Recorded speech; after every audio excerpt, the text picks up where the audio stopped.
A year ago, my cousin Corey got very sick, and Corey ended up not making it.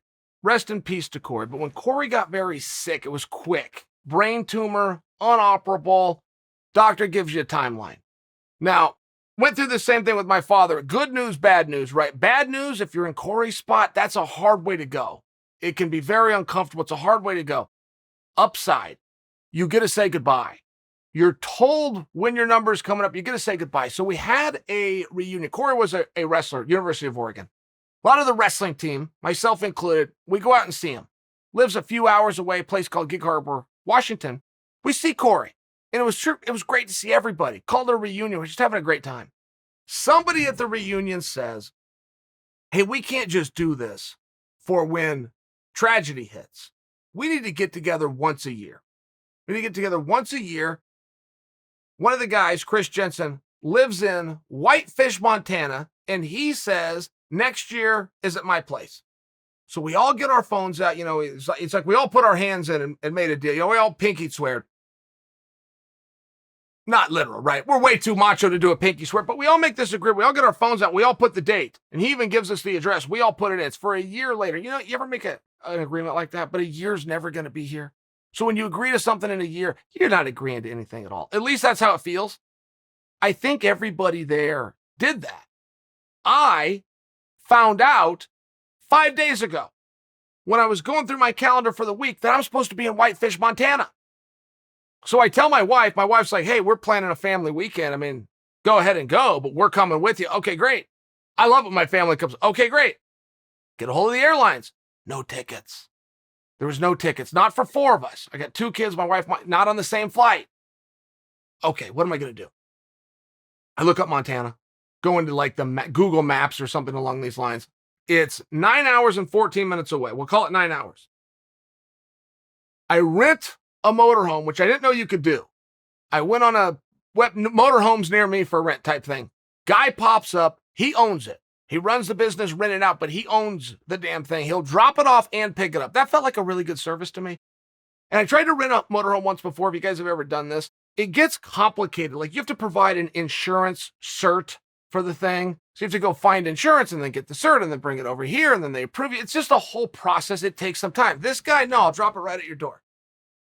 Call me when you're done. I'll come pick it up. Wow, I'm in. I'll rent that thing. So a motorhome, which I've always had fantasies of owning, like that looks really fun when I see people that they're over here and then they go spend the weekend at this place and they set up camp, but I don't know how to run one. I don't know how to operate one. And there is a lot of stuff to a motorhome. So I have to watch a 1 hour video. The guy makes a deal with me. Watch this video. I go click the video. It's an hour. He said, and then plan 45 minutes when I show up. Watch the and I'm going to walk you through this. Okay, well, in that roughly 2 hours, I learned this motorhome, and I must tell you, I was so impressed. This thing was so impressive. It was normal sized. It fit right in the lane of traffic. But once you park, you push a button, and it's all operated by what looks like an iPad. It extends. The motorhome extends. It becomes over 2 times this. Well, now you're walking around. Now you lay in a bed down. The couch folds up, and this button pushes, and the wall disappears. I got a bed. It's great. Had a great time. But I get to Montana 14 hours after I left. Google Maps told me it was a 9-hour trip. It took me 14 hours to get there, and I never got lost. I never hit traffic. I don't know where I went wrong, and I'm not great with geography. I have greatly been helped ever since the internet came up with these navigation systems. I can't take a map out. My father could open a map, take it out, look at it, throw it down, leave it in our house, and we'd leave for a family trip, come back 10 days later, never get lost once. I don't have that skill. I have a buddy, Carl, like that. He's like a dog. He could be in the van, asleep in the back, and find his way home, no problem, because he'd been there before. I don't have that. So I can only do what the navigation tells me. It adds 5 hours to the trip. Whatever, I make it. Make it just in time for dinner. So Sam and Chris had decided we're going to have chicken, pulled pork, and brisket. Now, it smells fantastic, and when I get there, it's on a Traeger. A Traeger barbecue, for anyone not experienced. Think about walking into a movie theater and the smell of the popcorn. Oh my God, you got to go get some, right? It's one of the, it smells so damn good. That's what a Traeger does, but it will do it for like a 2-acre radius. Your neighbors are going to be salivating. If you got a Traeger going, they got these 3 different meats on there that take them off. cut them up, everything's ready to go. Boom, grab your plates and go through the line. And other people had brought their families. Well, we got about 30 people. We're going to do it. We're all camping in the backyard. A couple people brought RVs like me, couple tent situations. Ben rode in all the way from Fort Worth, Texas, but he had a tent and a sleeping bag. Okay, very common. A lot of us are going through this line, and when I get up there, I realized they had, when I wasn't there, they had hot dogs for lunch, and the buns were still out. So I took, and it was hoagie rolls, not just your standard buns. I took these hoagie rolls, I slathered it with mayonnaise, and that's what I put my brisket across. Now, when I did the brisket, pulled pork and chicken, I have to choose one. Wrong. Why? Why do I have to choose one? I don't have to choose one. This isn't a restaurant where I get one choice of meat. I put all three on there. Put a little barbecue sauce, put some mayonnaise. I'm off to the races. And I got to tell you, it was great. I enjoy meats like that. I like sandwiches even more. I just like the concept of a sandwich, that it keeps my fingers clean. I'm eating this messy meal, but my fingers are clean. I barely even need a napkin. I just like it. Great. I go to bed. I get up the next day. I'm sitting in the backyard, and there's a dude falling from the sky right above me. He's 400 yards away, 500 at most. I don't really know when you look up like that, but I can see him, and he's falling, and it's terrifying. Boom, chute pulls, he comes down. Turns out right behind this row of trees on the property that I could not see beyond is an airfield where what do? They take people up and they skydive. That's where that story ends. But if you ever see a human being falling from the sky, it is a major life-changing moment. And I don't want to see that. I don't want that poor guy to fall to his death. I don't want to see it. Big step down. I, number one, don't want him to meet his demise that way, but I don't want to, it's not going to be good for me. Chute opens up. Everything was wonderful. Time to head back home.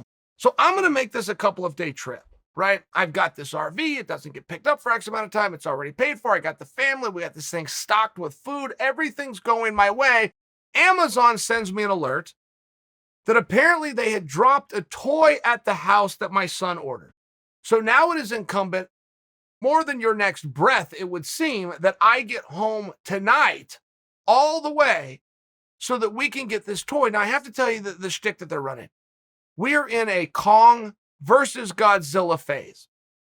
If you ever order, maybe you saw the movie Kong versus Godzilla, but if you ever order toys, if your kids are like my son and they get into the toys, one of the gimmicks that the toys are doing is they're selling them together. It's Kong versus Godzilla. You can't just go buy a Kong. And you don't have to just go buy a Godzilla. They come together. It's two toys in one. Here's what they're doing, though. Because when I got home, and I drove all the way home. So you get this goddamn toy that's sitting at my door that I should mine for you. He already has. Well, no, not exactly. So what they're doing with the Kong versus Godzilla franchise, and possibly just toys as a whole, is they're selling you the same toy but a different size. Now, you'll remember when Apple did this, right? You could get the MacBook, but you could get the MacBook Pro. You could get the iPhone or you get the iPhone Plus. And before they went the other way, all the way down to the minis, right? Smaller was better for a period of time. It's the same thing, but a different size. So even though he has this Hulk, I apologize, Kong versus Godzilla, even though he has both toys, this was 10-inch Kong versus 10-inch Godzilla. The other one was 6-inch Kong versus 6-inch Godzilla. I don't know the difference. I can just tell you it costs a lot of money, and I had to drive from Montana through Idaho into Washington and eventually arrive in Oregon to get it. Now, hold on a second. As I leave Montana and I make it through Idaho and I'm into the state of Washington. Now, this is where I plan to set up shop for the night. So we park, we go in, Mexican restaurant, have a nice dinner. I come out. Guess who I ran into? I'm in a different state. Guess who I ran into? Joel. Joel's there. Joel. What a small world. What are you doing here? By the way, why are you here when I paid you to be the one to go and take care of my dogs while I've been gone?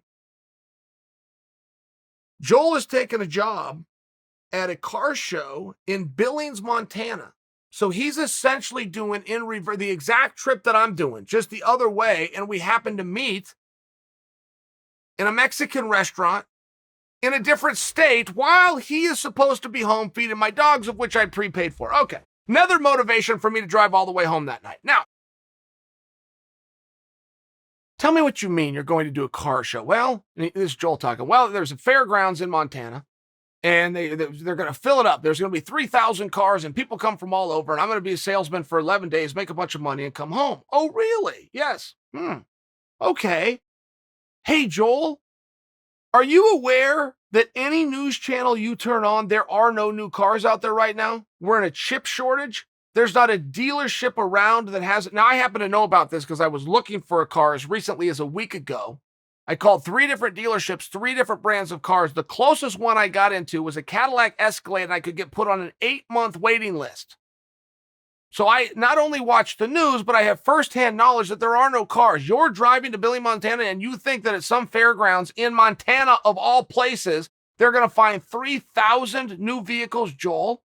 Somebody has lied to you. Somebody's wrong. Or this car show has been scheduled for 2 years and just never got taken off the books, and you didn't get notified. Who do you know in Billings, Montana that told you you have a job at an alleged car show with thousands of vehicles in a fairgrounds? Forget how this story ends. I get home that night. Joel was in my kitchen this morning for coffee at 8 a.m. Somewhere between me talking to him and him realizing what happened, his big month-long trip to Montana, he got in the car and drove home. So I guess all's well.